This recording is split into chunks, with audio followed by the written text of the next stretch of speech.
let's go to another one. And now this is a real telltale. And it's the Challenger explosion and the deaths of all of those people that are somehow have identical twins that never spoke at their funerals. That's the big one. If these people truly did have identical twins that are, doctors and lawyers and teachers all over the country that look identical because they're identical twins, why didn't any of these people speak, give the eulogy, anything at their funerals? But they're still alive today. Think about that. Wow, that is such a brilliant... Right? I've never made a video. That is such a brilliant observation, Richie. Oh, my goodness. Not one of them. That's the story. They have the same names. They have the same facial features, the same space between their bridge of their nose, their eyebrows, the same hair, the same everything. These are identical twins, mind you. The bond between them is closer than any other humans on the planet, but yet not one of those identical twins showed up to give a eulogy or even say a prayer. Truth has nothing to do with the number of people who are convinced of it.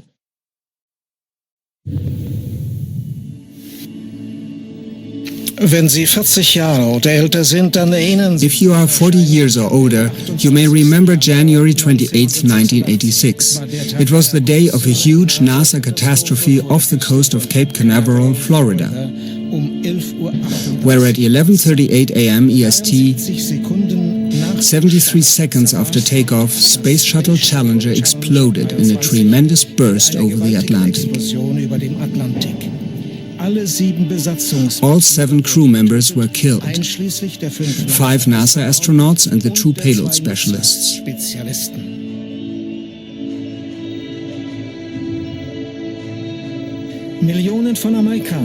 Millions of Americans, 17% of the total population, were watching the launch live on TV due to payload specialist Christa McAuliffe, the first teacher in space. The media coverage of the explosion was extensive. The study reveals that 85% of the Americans questioned had heard of the accident within the hour.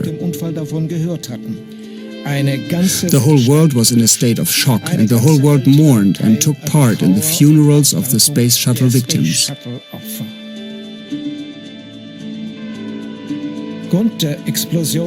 The failure of an O-ring gasket of the right-hand side solid fuel booster was the cause of the explosion. The shuttle did not dispose of an ejector seat system, and the impact on the ocean surface was too severe for anyone to survive. The catastrophe led to a 32-month pause in the NASA shuttle program, and by appointment of President Ronald Reagan, the Rogers Commission was created, a special committee to investigate the accident.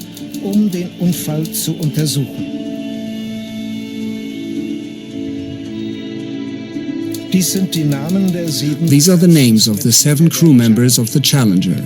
First, Francis Richard Scobee, Commander. Second, Michael John Smith, pilot. Third, Ronald McNair, mission specialist.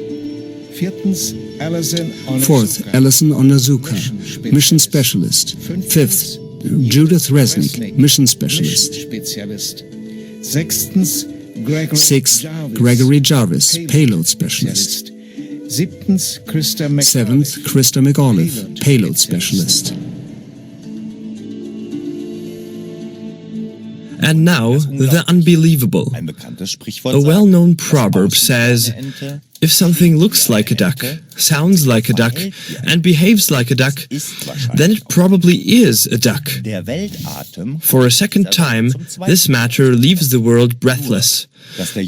Though this latest shock even surpasses the one 30 years ago. At least 6 of the 7 Challenger crew members are supposed to be alive still. 4 of them even with the same name. Here is the evidence to review. First, Francis Richard Scobee, commander of the Space Shuttle Challenger. Francis Richard Scobee, born May 19, 1939, commander of the Space Shuttle Challenger. Exactly 30 years after the Challenger crashed, he was spotted as a CEO of Cows and Trees, which was and today still is a marketing advertising agency in Chicago. When you take a look at these two pictures, you can see at least three features that show a strong resemblance. First, the same high forehead and the same eyebrows, and also the eyes facing slightly downwards at their outer corners. And all this always with his middle name Richard and the same age. You can find the picture on the right side, also on his LinkedIn page. When visiting the Cows and Trees website, which I've opened here, you come across an animation with a rocket-driven cow, and the dust swirled around forms the number 6. The whole thing reminds strongly the Space Shuttle Challenger on TV when it exploded in midair. Just how black would such a humor be? Second, Michael J. Smith, pilot of the Challenger.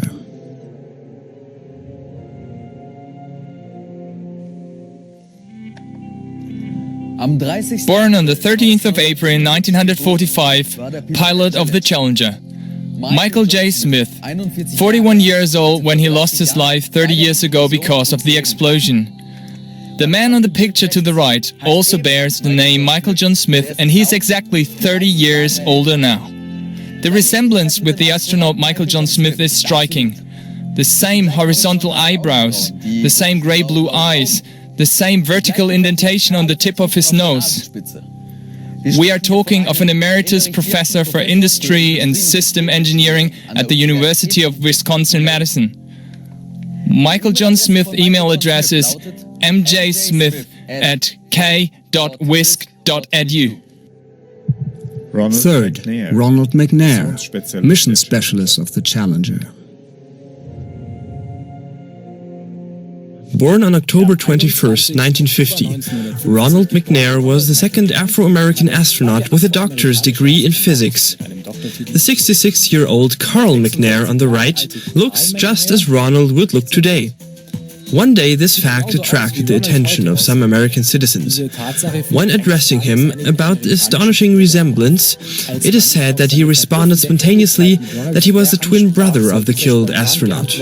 As the resemblance was more than striking in every aspect, some fellow citizens began to doubt this assertion. Because they did not just want to put out empty allegations, they began to investigate.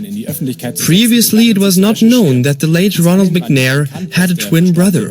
However, there was a lot to discover about Carl McNair. For example, that he is an author, an educational consultant, and an inspired speaker. That he is the founder and retired president of the Ronald E. McNair Foundation, which he had established in honor of his deceased brother. One detail, however, could not be clarified at the time of that investigation.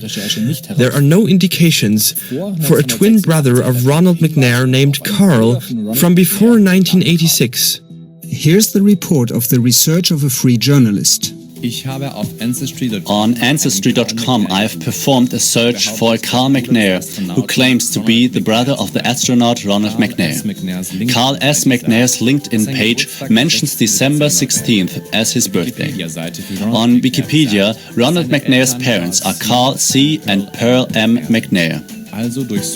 So I searched Ancestry.com for any birth or baptism records for a Carl McNair born on December 16th, whose father is Carl McNair and Pearl McNair, his mother.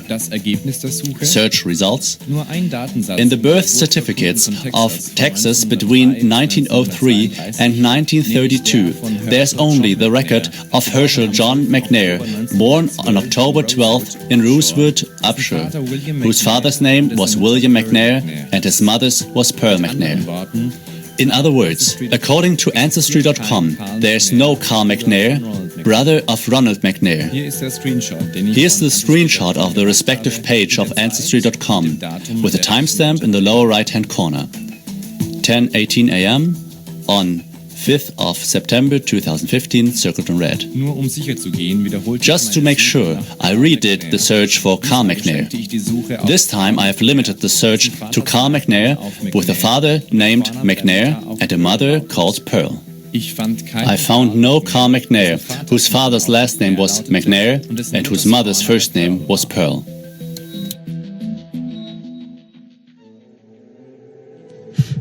Fourth, Ellison Onizuka, mission specialist of the Challenger.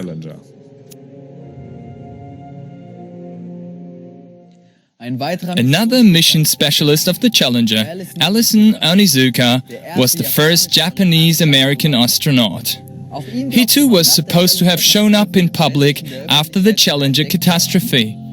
When asked how on earth he could still be alive, he supposedly defended himself, pretending to be Claude, the twin brother of the deceased astronaut Ellison Onizuka.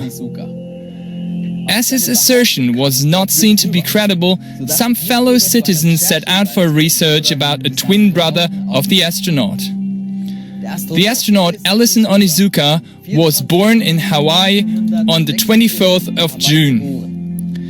At the time of that research, there was no birth register containing a twin brother Claude. Claude allegedly claimed to be the younger brother of Ellison Onizuka. If Ellison was still alive today, he would look exactly like his younger brother Claude on this picture. The same eyebrows, same eyes, same crow's feet wrinkles, same nose, even the same hair parting. Claude Onizuka is a board member of the Department of Liquor Control, County of Hawaii, Hilo, Hawaii. Resulting from another more extensive research by an eyewitness. I also asked Ancestry.com to search for the birth records of a Claude Onizuka, the alleged brother of the astronaut Ellison Onizuka. According to Wikipedia's entry on Ellison Onizuka, his father was the late lamented Masamitsu Onizuka. His mother is Mitsu Onizuka. Result of the search? Your search for Claude Onizuka returned 0 good matches. Here's the screenshot of the birth register.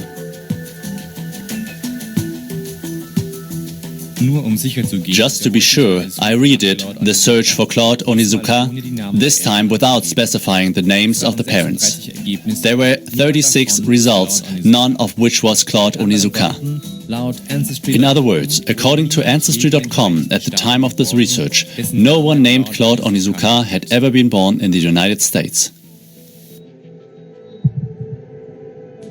Fifth, Judith Resnik, mission specialist of the Challenger.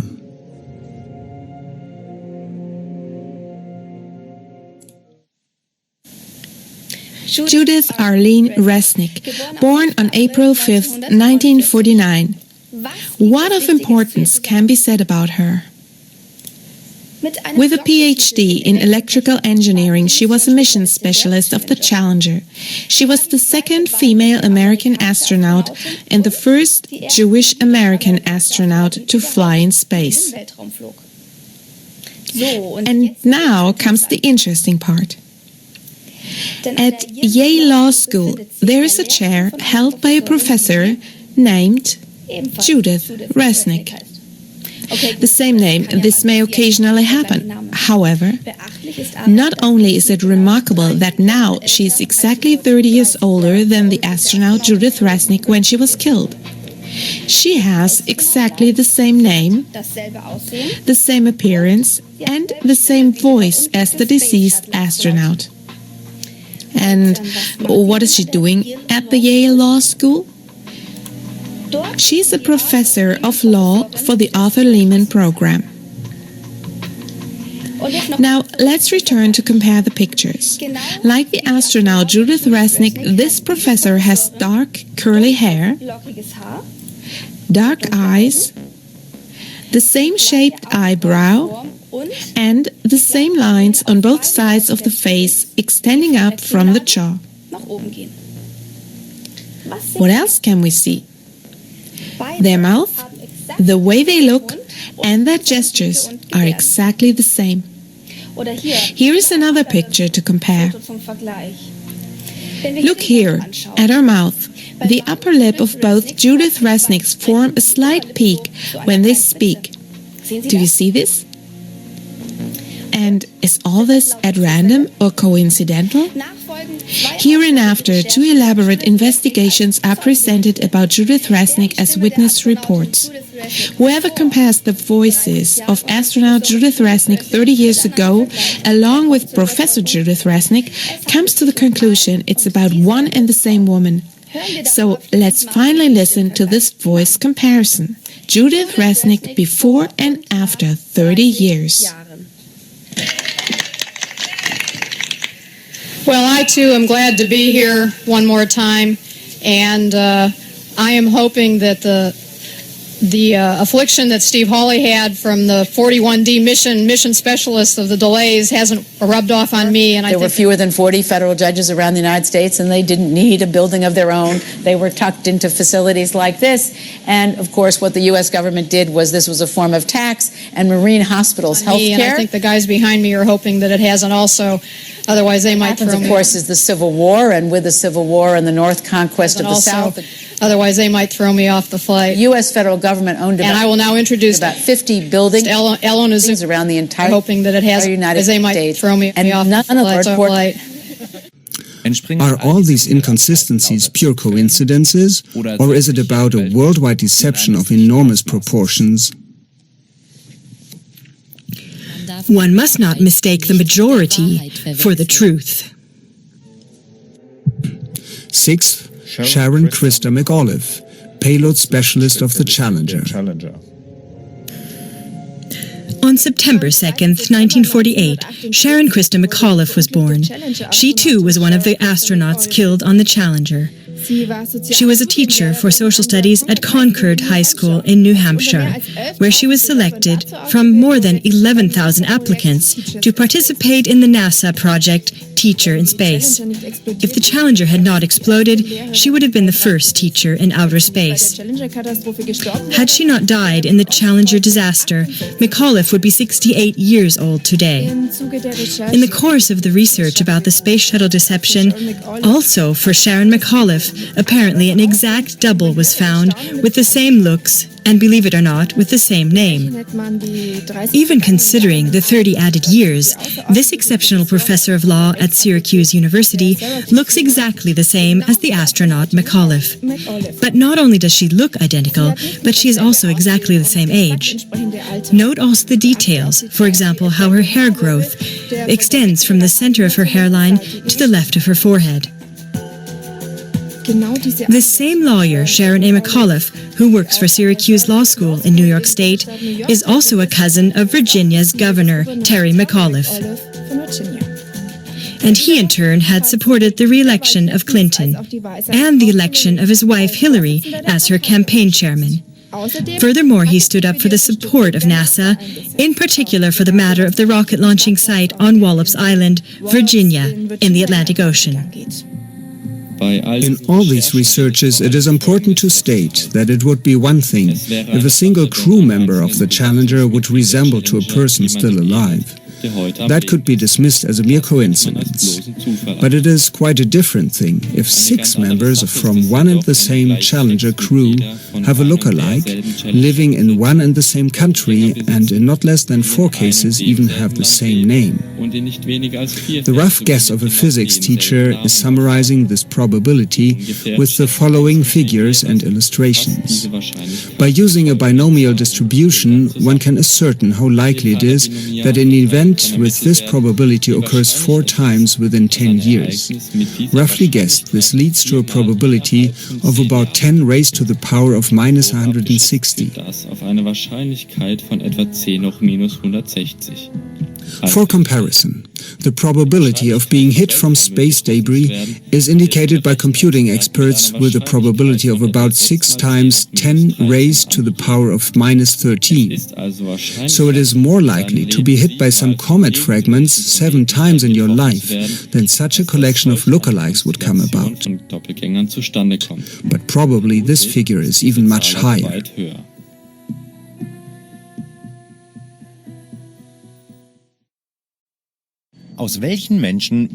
What kind of people would the NASA be composed of if they are able to lie deliberately and to bluff a whole world for more than 30 years?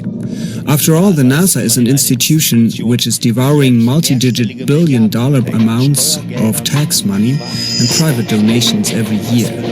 What does it mean if not less than 4 elite universities would be involved only in the worldwide space shuttle fraud? The following questions must be absolutely clarified.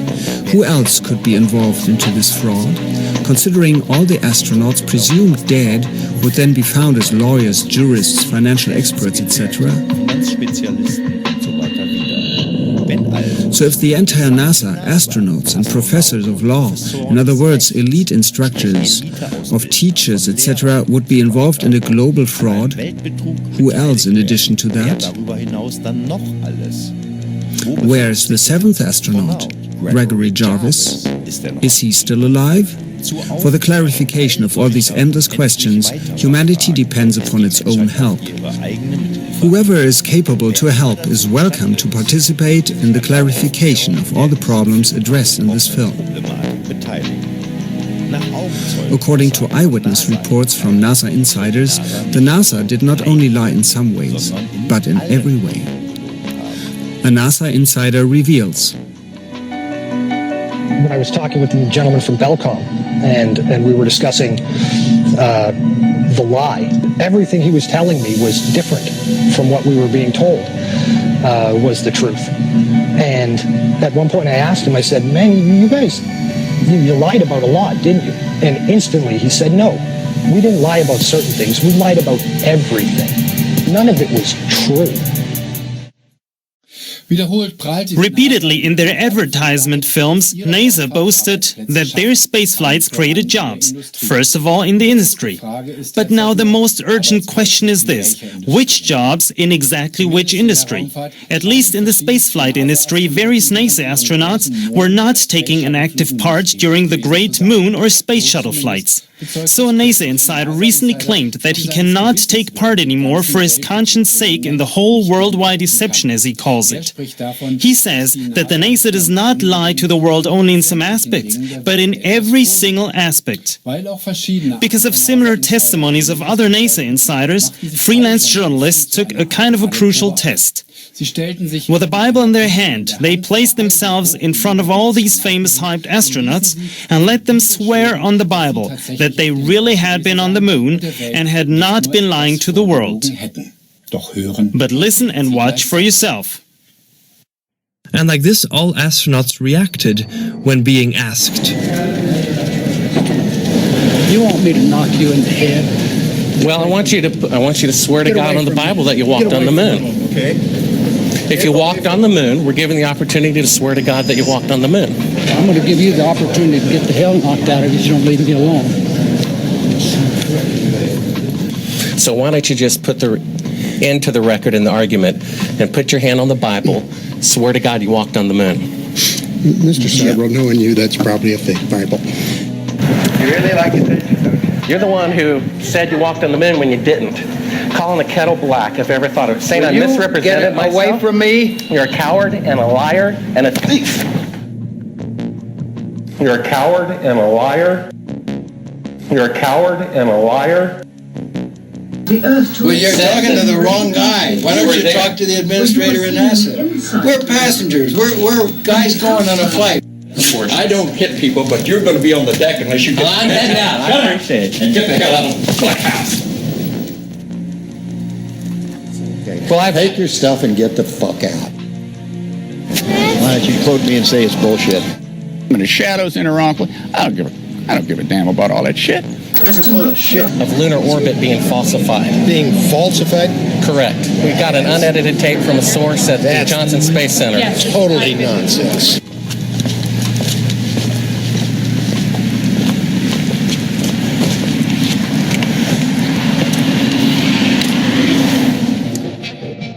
Mr. Seibel, you do not deserve answers. If you show this publicly, you're open for a lawsuit. Okay? Why has nobody been to the moon in such a long time? That's not an 8-year-old's question. That's my question. I want to know, but I think I know. Because we didn't go there, and that's the way it happened. And if it didn't happen, it's nice to know why it didn't happen. So in the future, if we want to keep doing something, we need to know why something stopped in the past that we wanted to keep it going. We didn't go there, and that's the way it happened.